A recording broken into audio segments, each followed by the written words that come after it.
What's going on, guys? I'm Steve. Welcome back to the channel. Welcome back to another video. If it's your first time stopping by the channel, hit that subscribe button. Trust me, you won't regret it. If you're a returning subscriber, as always, guys, welcome back. And I do appreciate the support, guys. Listen, I did a story earlier about James Dunmore, the accused killer of Alicia Watts, not getting any bond, receiving any bond, which is good news.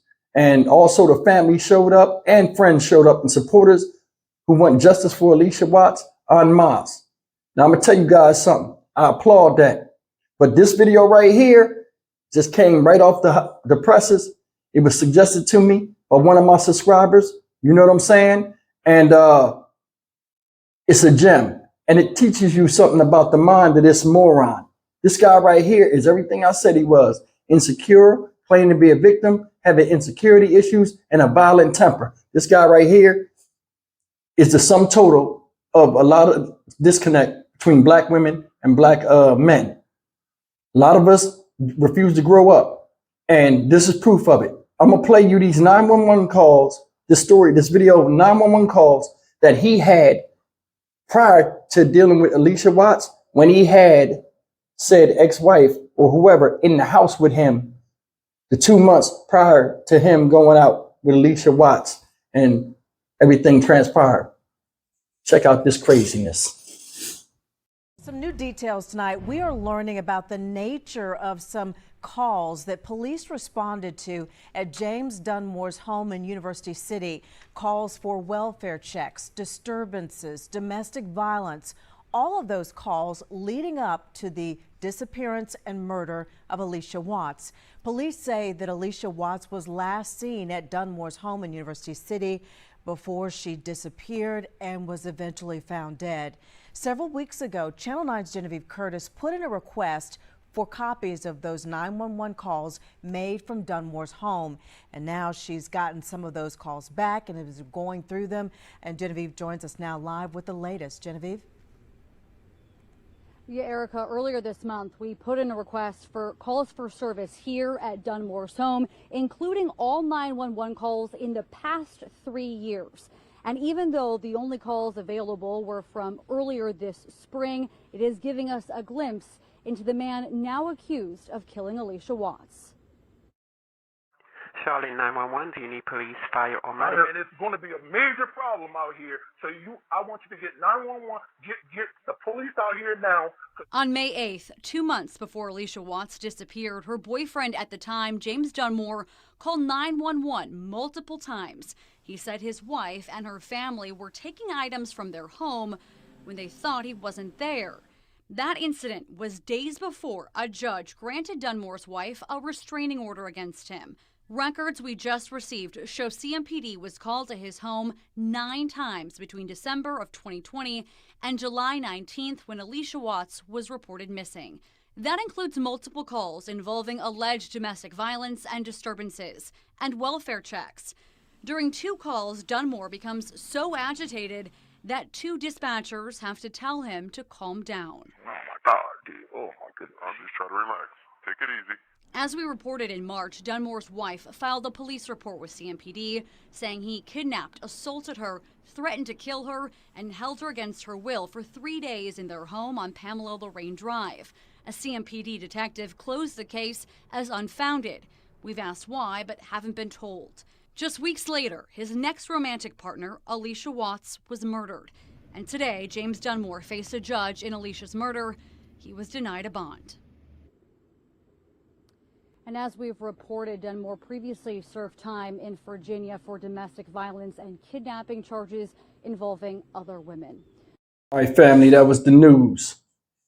And did we hit it on the head or not? A lot of you guys quoted in your comments and other videos I've done about this dude right here, James Dunmore. He's a drama queen, melodramatic. Did you hear the 911 calls? Get the police out here. It's going to be major problems. Let me show you something. They said that the woman and her family was taking stuff out of his house because they thought he wasn't there. What does that show you? They was trying to get away from him. I've seen this a lot of times in life. When a girl is scared of a guy or a guy won't let her leave And a lot of you ladies been in this position before. I've seen this in the street. Guys trying to hold the girl. The girl's like, let me go. Just let me leave. Get away from me. And the guys are forced, and they try to turn the girl around and push her back in the house and all this other stuff. She knows she can't overpower them, so she winds up going in the house. A lot of times after that, an ass whipping ensues. There are a lot of dudes out here that have diminutive minds like children, and they can't articulate in their mind and resolve conflict like they should have been taught when they were younger, because they didn't have a father to teach them that type of trait. And all they can do is handle stuff with their fists. And it's a goddamn shame nowadays that young black men, young black women, and even older black men and older black women still come up to the same thing. Think about it. You a lady in your 50s, you got a guy doing stuff that a 20 or teen boy is doing to you, and you going through the motions like, this is stupid. Like, how did I even get wrapped up in this? But you can't say that, and you don't know what to say, what to do to get this guy away from you, because he's an idiot. A lot of times they be laughing when they be doing that stuff, like playing. It's not a game when somebody's upset, you asshole. They wanted to get away from you. And I'm sure she wasn't the only one. She wasn't. Did you see him in the second part? Oh my God, dude. Oh, hurry up. Oh my God, dude. See that? Melodramaticism. I don't even think that's a word. Just sound cool. Roll with it. These type of dudes, when you see people doing that, a lot of times you see females do that on 911 calls. Oh God, oh please. They try to accentuate somebody getting there or show the severity of something because somebody's watching. He did the same damn thing. Oh my God, oh, come on, dude. Like, please get here. Like, come on. Men don't do that. They don't act like that. A lot of stuff I said about him was true. He has insecurities and he's childlike. I'm gonna tell you another thing. You know why I think he called 911 that first time?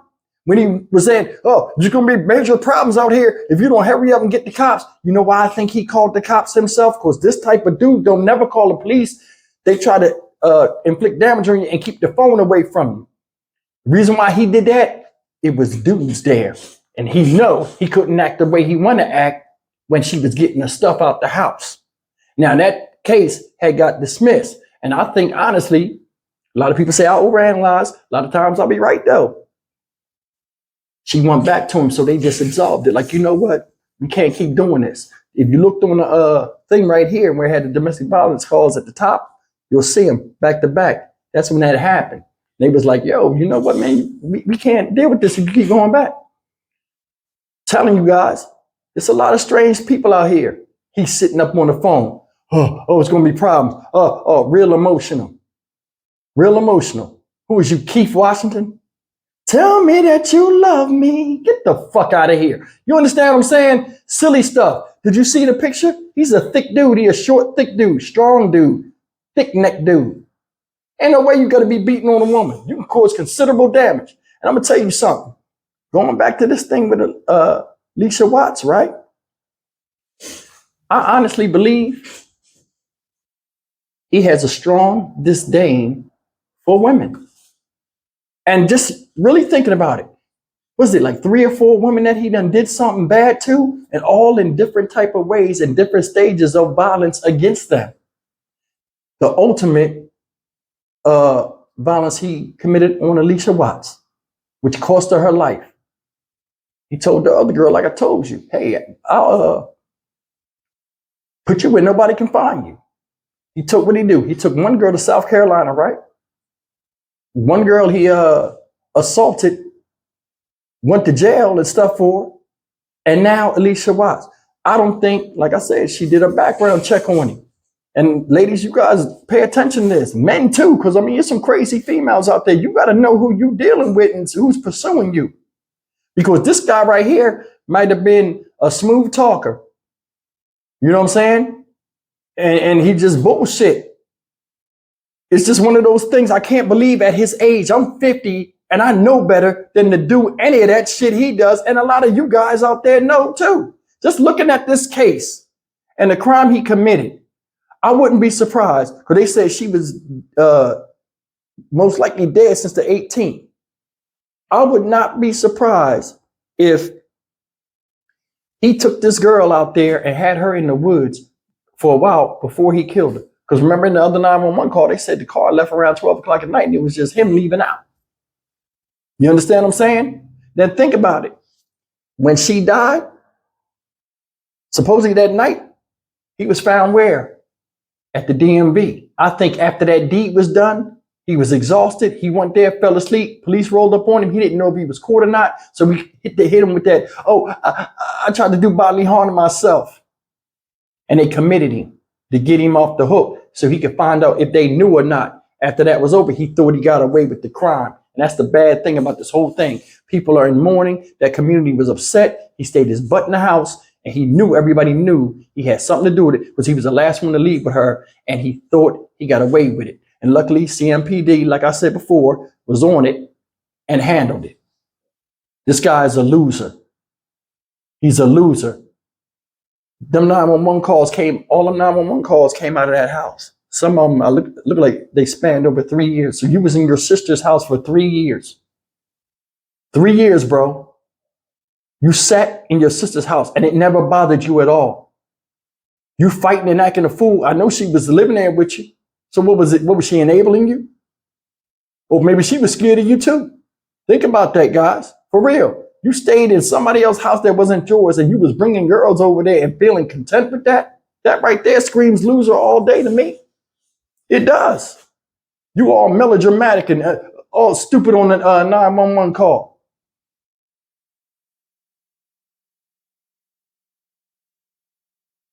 I honestly believe. In fact, you know what? I'm going to say this. I wonder when he went into court and he saw all them people, them family members and friends, I wonder if he even looked at them. If anybody was in that courtroom or anything like that and they heard anything, you got some information you could talk to me about, man, contact me on my email. I would love to see or hear what happened when he came. I wonder if he looked everybody in the face. And I know it probably was majority of women in there that probably knew him and was like, I knew it was you. I wonder if he came in and kept his head down or just looked straight, because he got to feel some type of shame, y'all. He do. Alicia Watts looked like a beautiful woman. You know what I'm saying? They said she had the body modification, so you know she had the bubble. Maybe his old ass was in trouble. We don't know. She might have been too cool for him. A lot of times guys get girls that are overly attractive and have an outgoing spirit and attract a lot of people because they got positive energy, and then he just tagging along for the ride. And what happened? Jealousy ensues. Spotlight ain't on him, it's on her. Sometimes it's like I'll give you a perfect example. Remember the Rain on Me video by Ashanti? Remember? And the boyfriend was mad because of her stardom and stuff. It's a lot of guys out there that like that. And this dude seemed like he got that type of trait. You know what I'm saying? Try to make her feel bad about her accomplishments. Remember that? And all of this, everybody know you got a business. You ain't got to keep saying it. Trying to make her feel bad and stuff. Remember I told you she probably couldn't even share some of her successes or goals that she had that came to fruition with him, knowing that they benefit him too, because he had a jealous streak and he might side eye when she got her head turned. It's a goddamn shame. 911 calls, bro. After that first 911 call, you got a domestic violence, a DV. You should have got rid of that situation altogether. Nobody thinks. All of us men got common sense. We need to start using it. Because I'm telling you, I'm not trying to go to jail for nothing stupid. That girl should still be living here and he should be off on his way somewhere else. And nobody should be a victim of domestic violence at any given time, male or female. You know what I'm saying? But man, I just wanted to share this news with you with these 911 calls. This is how pathetic he was on the thing. Always claiming the victim. Y'all notice that too? You the one that be beating ass. Then all of a sudden, when you call the cops, get over here. Oh my God, stupid shit. We got to do better as people, man.